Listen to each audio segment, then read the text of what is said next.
You know, guys, I just really don't think this 3-hour SmackDown thing is working. This was the go-home show to the not PLE Saturday night's main event. So basically, we have an extended show now, and it's a go-home show, so that means nothing really happened. You know, when it was announced that Raw was moving to Netflix, we thought that the SmackDown roster might be gutted, and sure as hell, it certainly was. There's been impacts across the board because of Raw's move to Netflix, and yeah, it's striking SmackDown really bad. I cannot believe that they actually decided to move this to a 3-hour time slot when the roster is basically non-existent at this point. So long to Roman Reigns being on SmackDown, his next appearance will be on Raw on the 27th. In fact, they had to pull Rhea Ripley from Raw just for a little guest spot to make it interesting this time around. The SmackDown mid-card is absolute trash. LA Knight is basically Braun Strowman's little butt boy right now. The US champ is nowhere to be found. Santos Escobar is a manager for a faction that gets absolutely no pop. Now, I'm relatively new to this wrestling thing. I came back to it over the last couple of years, so you guys will have to tell me in the comments. Was there ever a time when Raw and SmackDown was good at the exact same time? Because I noticed in 2023, Raw really wasn't that strong and SmackDown was where it's at. In 2024,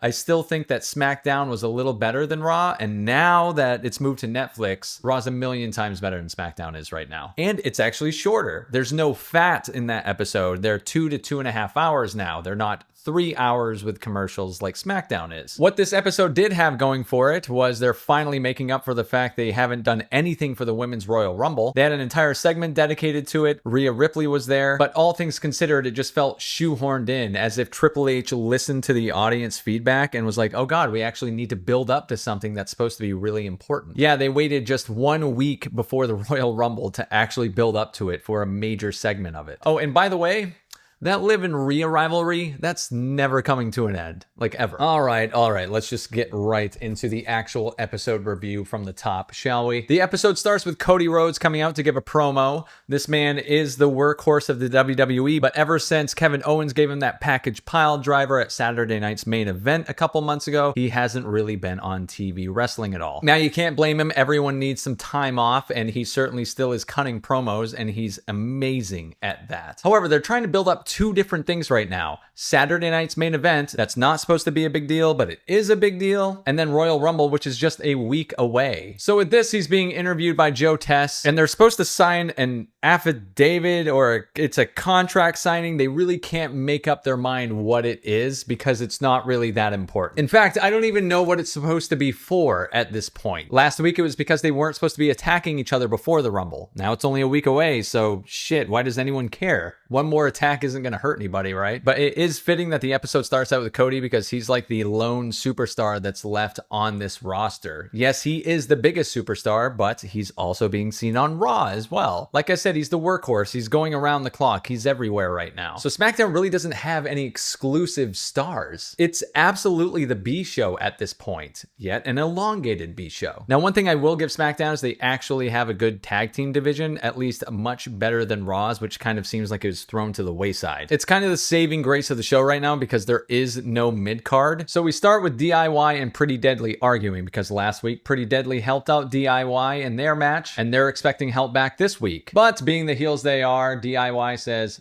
fuck off and peace out. Go handle your business. Yes, Pretty Deadly has a match against Motor City Machine Guns, which honestly, I find these guys to be a little cringe. They seem more like they should be on AEW, but that's the difference between WWE and that organization is the presentation. They come out with fanfare, they come out with a lot of ballyhoo, but much like a lot of people in AEW, they are fantastic workers. They are great in the ring. They're okay on the mic. It's more of their character and look is a little cringe to me, but hey, you know what? 2 out of 3 ain't bad. Anyway, MCMG does win against Pretty Deadly, and you know, it's the storylines that really make this stuff. Like I said, they're the most interesting thing in the tag division right now, whether it's Raw or SmackDown. Next, to really drive the point home that SmackDown's the B show, The Miz shows up to talk to Nick Aldis. In the transfer window, he has been brought over, and he's not happy about it. He says he's not happy because the Wyatt Six are here, but is it really that good to have a meta commentary where you're not happy to be on the fucking show? We move on to Kevin Owens, who is killing it. He comes out and starts bitching at Joe Tess, and Matthew McConaughey is sitting right there. Yes, we do have some little celebrity cameo because SmackDown's got to have something. Regardless, while he's arguing with McConaughey, Jimmy Uso comes out and he says, you know what? You talk too much. It sets up for the main event, and I do like this because they actually have some history together. They main evented WrestleMania together, but it's just a filler match to help put Kevin over right before Saturday night's main event, which is fine, but you know, it's just filler. It probably does move the story forward a little bit. I think KO and the new bloodline will actually be pairing up at some point, and yes, I'm well aware that they are trying to remove bloodline from that title. They're no longer calling Solo and Jacob and Tama Tonga, etc. as the bloodline or the new bloodline. I think an incoming Jacob Fatu Solo Sikoa rivalry is imminent. Oh, and Kevin Owens is really killing it with the shirts. This guy's the ultimate troll. I love him as a heel. Him and Cody's rivalry, that's what's keeping this show interesting. But it also is happening on Raw. Kevin Owens was on Raw earlier this week. So SmackDown really doesn't have anything exclusive to it to make it interesting right now. Next, we move on to Chelsea Green and Piper Niven, and all I have to say is, what the fuck? It was super quick, and Chelsea Green gets pinned in a tag team match. Why Chelsea? Why are you putting a belt on someone who's super deserving and still finding a way to have them lose? It's so bizarre. I understand she's a heel, but she's also a really, really great superstar. I want to see her do well. And the way they're booking her is just absurd in my opinion. And now we move on to Damian Priest, who's part of SmackDown, and he seems like the lone person who's actually excited to be here. I think it's great for him because he's finally moving on from the Judgment Day.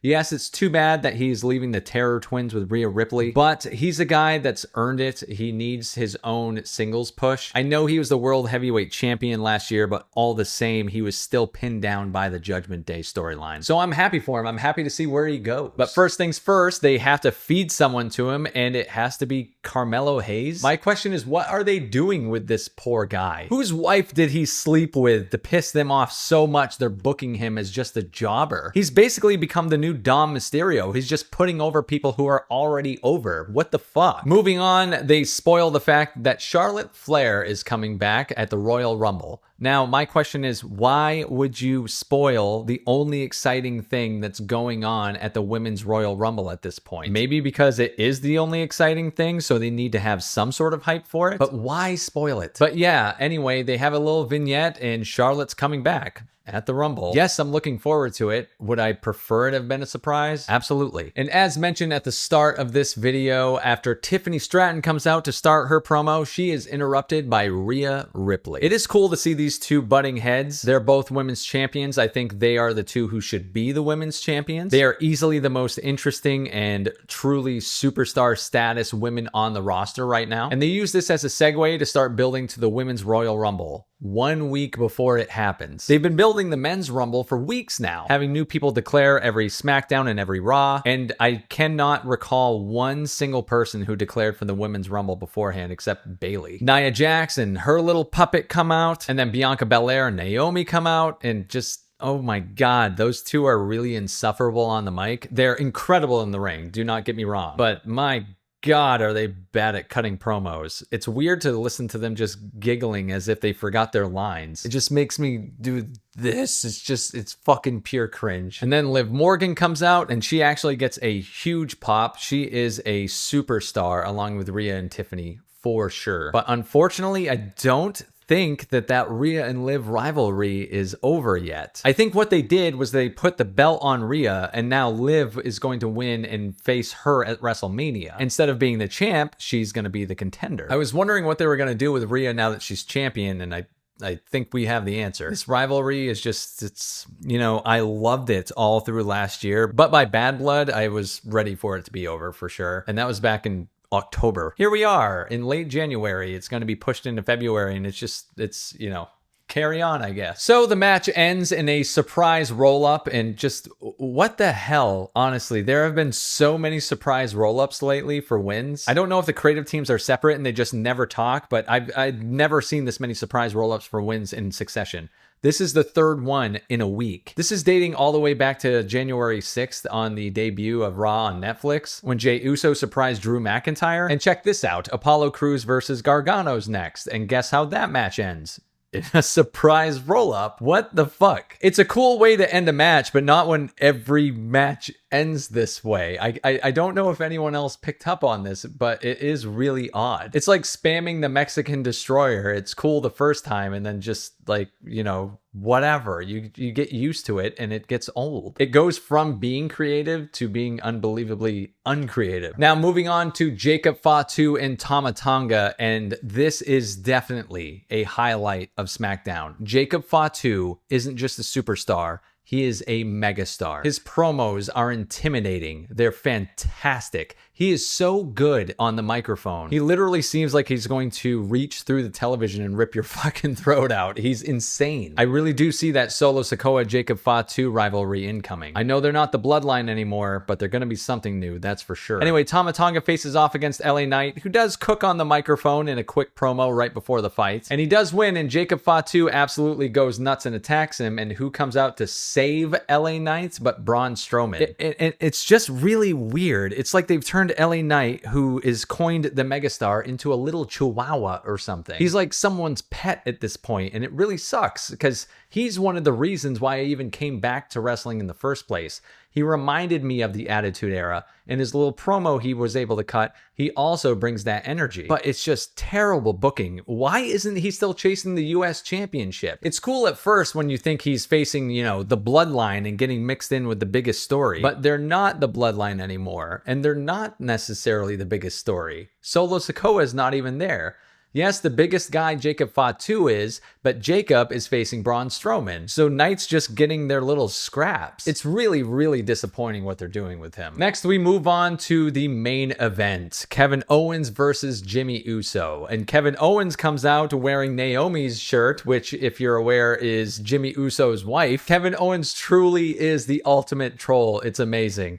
Anyway, Jimmy puts over Kevin because, you know, you can't have Kevin lose right before the contract signing or affidavit or whatever the fuck it's supposed to be. But that's happening tomorrow night, so there's no way Kevin Owens was going to lose. And yeah, Jimmy puts him over. And he's about to go too far like he does, but he is saved by the American Nightmare. Yes, indeed. But that's it. You know, that wraps up the 3 hours, and it felt more like 30 hours. Like, in the midst of this episode, A-Town Down Under find out they're going to Raw and are super excited. Is it smart to have someone like The Miz come to SmackDown and be disappointed, and then have people like A-Town Down going to Raw and be excited about it? Why would you write that in? Anyway, 3 hours, probably an hour too long, and this, my God, does it feel like the B show. It really does. And we're building up to 2 different events at the same time, and Saturday night's main event is next, and it's like, does it even matter? Because the Rumble's just a week away, and we spent all this time building up to something that really doesn't feel that important. Anyway, a super disappointing episode, mid at best, but in my opinion, it just sucked. It really sucked. Raw is where it's at right now, and I can't wait until both shows there's some equilibrium where they're on the same footing. Maybe. Anyway, if that has ever happened, like I said, or if you remember a time fondly when both shows were killing it, drop a comment. Anyway, I will be here for Saturday night's main event and review that. Until then, GG's.